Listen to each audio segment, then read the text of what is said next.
किसी माफिया, पेशेवर माफिया के ऊपर बुलडोजर चलाना आवश्यक है तो वह भी हम चलाएंगे और हमने चलाया है। मुझे प्रसन्नता है कि हमारी सरकार ने काम किया है।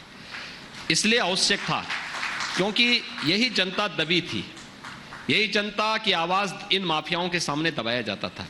वह किसी गरीब का, किसी कमज़ोर का, किसी दलित का, किसी व्यापारी की संपत्ति पर कब्जा करते थे, विकास की योजनाओं पे डकैती डालते थे, कोई उनको रोक टोक नहीं थी। उनके अवैध संपत्ति का उन्होंने सृजन किया। और बहुत सारी जगह तो यहाँ लखनऊ में तो एनिमी प्रॉपर्टी पर, एनिमी प्रॉपर्टी, उसमें राज्य सरकार केवल उसका कस्टोडियन होता है। डीजीपी बंगले से 500 मीटर की दूरी पर एक माफिया ने अपनी 4 हवेली खड़ी कर दी थी। हम लोगों ने पूछा भी आखिर ये कैसे?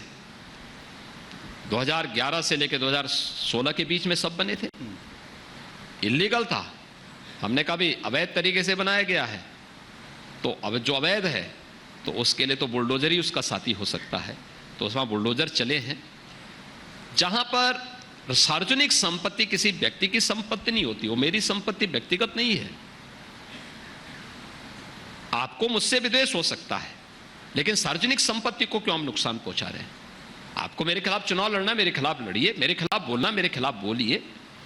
वो प्रदेश की जनता की गाड़ी कमाई के टैक्स से मिला हुआ पैसा है, जिसको वो सार्वजनिक संपत्ति खड़ी हुई है, देश की संपत्ति है, वो राज्य की प्रॉपर्टी है। हम कस्टोडियन मात्र उसके हैं।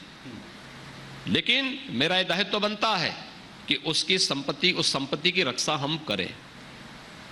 जिन लोगों ने सार्वजनिक संपत्ति जलाई है, उन्हें नष्ट करने का प्रयास किया है।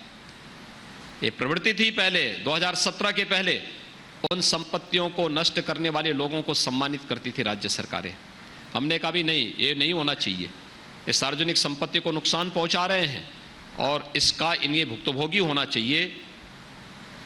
हमने कानून बनाया, पहले हमने ऑर्डिनेंस लेके आए। जब माननीय न्यायालय में इसकी सुनवाई होने लग गई तो हमने एक्ट बनाया। एक्ट बना करके फिर पोस्टर भी चस्पा किए और उनसे वसूली भी प्रारंभ की।